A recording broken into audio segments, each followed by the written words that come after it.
এখনও প্রতিশ্রুত bank guarantee দেয়নি Chittagong Royals. মালিকানা হারাতে পারে ট্রায়াঙ্গল সার্ভিসেস। বিপাকে গভর্নিং কাউন্সিল। মূলত এ কারণেই নিলাম পেছাতে বাধ্য হয়েছেন বিপিএল কর্তারা।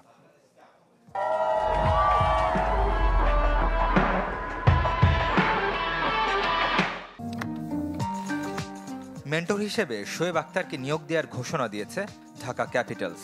ডিরেক্ট সাইনিংয়ে মোস্তাফিজুর রহমান রংপুর রাইডার্স ডেরায়। অথচ বিপিএল এখনও অন্ধকারে। সবচেয়ে কম 5 দলের টুর্নামেন্ট নিয়েও হিমশিম খেতে হচ্ছে গভর্নিং কাউন্সিলকে। যতই স্বচ্ছ টুর্নামেন্টের প্রতিশ্রুতি থাক, দলগুলোর অসহযোগিতায় সেটা কঠিন চ্যালেঞ্জ।